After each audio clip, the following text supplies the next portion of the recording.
Hello everybody, अस्सलाम वालेकुम and welcome back to another brand new video. उम्मीद करती हूँ आप सब बिल्कुल फिट फाट मज़े में चिल मिल कर रहे होगे। आज मैं जर्मनी के सिस्टम, यूनिवर्सिटीज़ या वीज़ा के बारे में कोई बात नहीं करने वाली। आज मैं अपने बारे में बात करूँगी। भाई साहब, मेरा पहला साल जर्मनी में परफेक्ट नहीं था, इंस्टाग्राम जैसा तो बिल्कुल भी नहीं था।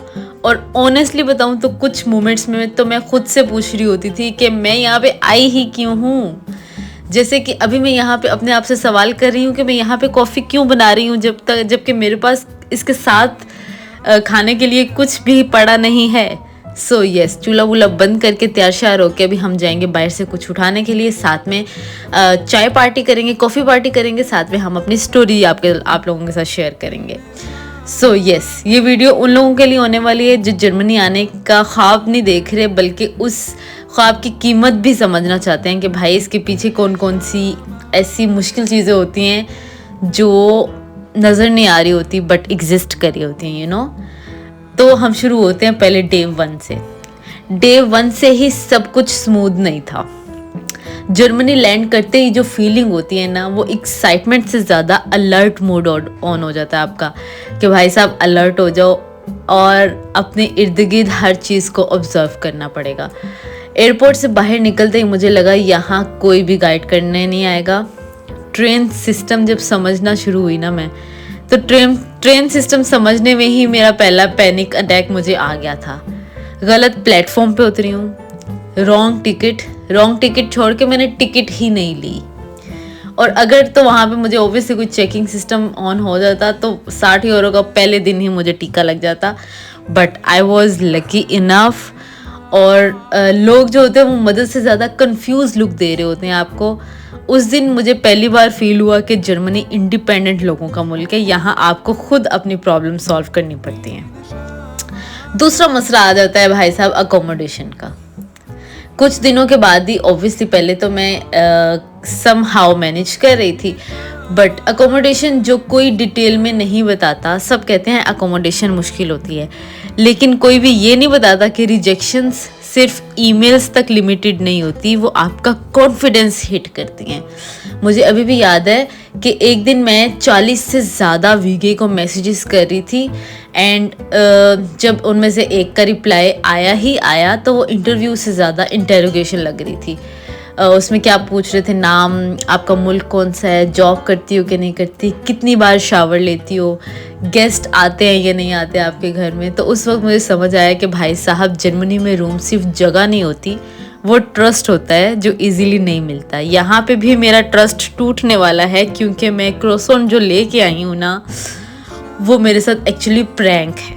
वो प्रैंक इन द सेंस कि उसके अंदर आई डोंट नो व्हाई कि मैंने बिना देखे उसको उठा लिया, बिना पढ़े उसको उठा लिया, बट इट वाज लाइक कि उसके अंदर एक मीट का पीस था। अब आई वाज नॉट श्योर कि ये किस चीज़ का मीट है, और साथ में मुझे ऐसा जिसका टेस्ट भी पसंद नहीं आया, तो मैंने उसको ऐसे ही बंद करके रख दिया। एक और ट्रस्ट अटैक हुआ मुझे तो खैर इसको मैंने ऐसे ही पैक करके रख दिया और मुझे समझ आ गई कि भाई ये मेरे लिए नहीं है, ये जिसके लिए है ये मैं उस तक पहुंचा दूंगी।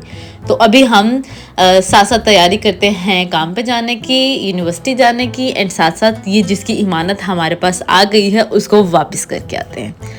सो यस, अकोमोडेशन के बाद तीसरी बात आती है भाई साहब अकेलापन, जिसके बारे में कोई प्राउडली नहीं बोलता। जर्मनी का सबसे अजीब पार्ट मेरे लिए जो थी ना, वो लॉनलीनेस थी। लोगों के बीच होकर भी ऐसे अकेला अकेला फील होता था। यूनिवर्सिटीज़ में सब अपनी लाइफ में बिजी, कोई रैंडम बात नहीं, कोई अननेसेसरी बॉन्डिंग नहीं होती थी। पाकिस्तान में या इंडिया में साइलेंस ऑकवर्ड होती है, यू नो। अगर दो लोग बैठे हुए हैं तो अगर वो चुप हैं तो वो ऑकवर्डनेस फील करा रहे होते हैं। जर्मनी में साइलेंस जो होती है वो नॉर्मल होती है। कुछ रातों को मैं सिर्फ इसलिए बाहर वॉक करने के लिए चली जाती थी कि भाई कमरा जो है वो छोटा ना लगे, यू नो। और ये जिन लोगों की इमानत थी ना, वो मुझे टूट के पड़ रहे थे। उन्होंने मुझे इतनी भी मोहलत नहीं दी कि मैं छोटे छोटे टुकड़े करके डाल सकूं उनको। तो मुझे समझ आ गई कि भाई ये मुझे किसके हिस्से का मेरे पास आया था। सो यस, ये बात मैं पहले शेयर नहीं करती होती थी, लेकिन पहले साल में सेल्फ डाउट जो होता है ना, वो बहुत ज़्यादा होता है। आपको सेल्फ एग्जिस्टेंस का यकीन दिलाना पड़ता है कि भाई साहब मैं हूँ, मैं वर्दी हूँ, मैंने जो डिसीजन लिए हैं वो वर्थ इट हैं, यू नो। फिर बारी आ जाती है भाई साहब स्टडी सिस्टम की। स्टडी सिस्टम से याद आया कि भाई हमें रजिस्टर भी लेना था, तो हम साथ साथ एक रजिस्टर ख़रीद लेते हैं, साथ में आपसे डिस्कस करते हैं कि स्मार्ट लोगों की गेम है यहाँ पे। स्मार्ट इन द सेंस कि जर्मनी में पढ़ाई मेहनत से ज़्यादा प्लानिंग की गेम है। एक चीज़ जो मुझे लेट समझ आई और पता नहीं अभी तक भी सही से समझ आई है कि नहीं, यहाँ आप कितना पढ़ते हो उससे ज़्यादा मैटर करता है कि आप क्या नहीं पढ़ रहे, you know. Her cheese syllabus में होती है लेकिन हर चीज़ एग्ज़ाम में नहीं आती। जिस दिन ये समझ आ गया ना, उस दिन जर्मनी का सिस्टम थोड़ा सा फ्रेंडली लगने लगता है। सो यस, ये वैसे थोड़ी सी कॉम्प्लिकेट बात कर दी है मैंने, मगर इस चीज़ को हम डिस्कस करेंगे कभी बहुत ज़्यादा डिटेल में। देन आती है हमारे पास part time job. Part time job is another word for reality check. मैं ये समझती थी कि जॉब सिर्फ पैसे के लिए होती है, मगर गलत भाई साहब, गलत। जर्मनी में पार्ट टाइम जॉब आपको सिस्टम सिखाती है। Punch time, rules, no emotional excuses. एक दिन क्या हुआ कि 2 मिनट लेट हो गई और मुझे रियलाइज़ हुआ कि यहाँ बस 2 मिनट का कोई कॉन्सेप्ट ही नहीं है। उस जॉब ने मुझे पंक्चुअल बनाना नहीं, रिस्पॉन्सिबल बनाना सिखाया। फिर हमारी आती है जी फूड, जो कि है इमोशनल कनेक्शन। जर्मनी में खाना सिर्फ पेट भरने के लिए नहीं होता, इमोशंस के लिए होता है। कभी कभी दाल चावल बनाना सिर्फ भूख के लिए नहीं होता, वो घर की याद के लिए होता है कि भाई साहब यहाँ पे वैसे इतने कष्ट करके दाल चावल मैंने बनाए, और वो भी बनाए अपनी अकेली के लिए, बिकॉज ऑब्वियसली सब लोगों को तो घर वाली फील नहीं लेनी है ना। एक दिन मैंने सिर्फ चाय बनाई और उस की खुशबू ने मुझे घर के किचन में लाके खड़ा कर दिया। वैसे तो घर में मैं चाय बनाने वाली रामू काका थी। चाय बना लो, किसी के सर में दर्द हो रही है तो चाय बना दो, किसी का मूड ख़राब हो रहा है तो चाय बना दो। सो यहाँ पे भी वही वाला सिनेरियो है। खैर उस दिन मुझे समझ आया कि होम सिकनेस लाउड नहीं होती, वो छोटी छोटी चीज़ों में छुप के आती है। यहाँ पे हम तैयारी शेयरी करें। नेक्स्ट जो मेजर मसला आता है जर्मन लैंग्वेज, सेल्फ रिस्पेक्ट का सवाल। मैं पहले ये सोचती होती थी कि इंग्लिश से काम चल जाएगा, लेकिन जब आप हर दफ़ा सॉरी इंग्लिश, एक्सप्रेशंस ही इंग्लिश पिते बोलते हो ना, तो कहीं ना कहीं आप खुद को छोटा फील कर रहे होते हो कि जर्मन सीखना मेरे लिए सिर्फ लैंग्वेज नहीं थी, वो सेल्फ रिस्पेक्ट का एक स्टेप था। ब्रोकन जर्मन भी परफेक्ट साइलेंस से बेहतर होती है। कि आप टूटी फूटी जर्मन बोल रहे हो बट आप अगले बंदे को बात समझा रहे हो, एटलीस्ट उसको नज़र आ रहा है कि यू आर ट्राइंग, कि आप उसको ये नहीं कह रहे कि भाई तुम इंग्लिश पे शिफ्ट हो जाओ।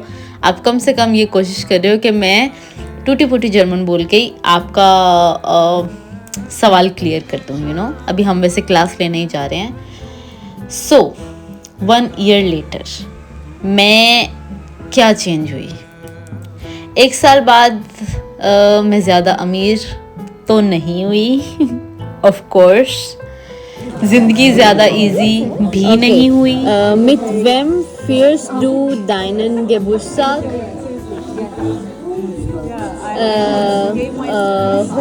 With whom you celebrate your birthday?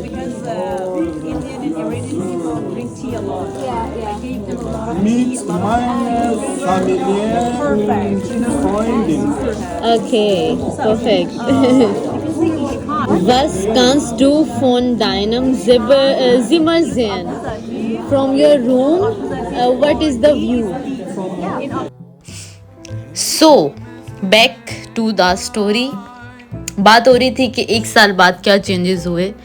मैं ज़्यादा अमीर तो नहीं हुई, ज़िंदगी इजी बिल्कुल नहीं हुई, लेकिन मैं अपने डिसीजंस जो हैं वो फास्ट लेने लग गई हूँ। अकेले रह लेती हूँ, अकेले रह सकती हूँ, प्रॉब्लम से भागती नहीं हूँ। जर्मनी ने मुझे सक्सेस तो नहीं दी, लेकिन मुझे स्ट्रॉन्ग ज़रूर बना दी है। सो यस, अगर आप भी जर्मनी आने का सोच रहे हो तो ये मत पूछना कि जर्मनी क्या देगा, ये पूछना कि मैं जर्मनी के लिए क्या सेक्रीफाइस कर सकती हूँ। अगर आप यहाँ हो, आप स्ट्रगल कर रहे हो, तो याद रखना ये फेस परमानेंट नहीं है। अगर आपको ये रियल लगा तो सब्सक्राइब कर लेना। यहाँ सिर्फ वही बात होती है जो एक्सपीरियंस से गुजरती है। So yes, that was it for my day. अभी मेरा दिन जो है वो तकरीबन ख़त्म हो चुका है। अभी हम घर जाएंगे, आराम करेंगे, चिल करेंगे and look at the pretty moon. Like this is the prettiest thing. खैर, जब भी मैं क्लास लेके आती हूँ तो यहाँ पे थोड़ी देर रुक के व्यू लेती हूँ। लाइक इट फील्स कि मैं जैसे मूवी में खड़े होके व्यूज़ नहीं नज़र आ रहे होते, वैसे वाला फील आती है। बट खैर, that's not the point. That was it for my side. ये थी मेरी कहानी। एंड अगर किसी का कोई भी सवाल हो, कोई भी क्यूरी हो, you can ask me in the comment section. I will reply each one of you. And with that, thank you so much for listening to me and yeah tata, bye bye, अल्लाह हाफिज़। अपना बहुत सारा ख्याल रखिएगा और मुझे भी अपनी दुआओं में याद रखिएगा। मुझे सिर्फ दुआओं की ज़रूरत है भाई साहब। So yes, tata, bye bye, अल्लाह हाफिज़।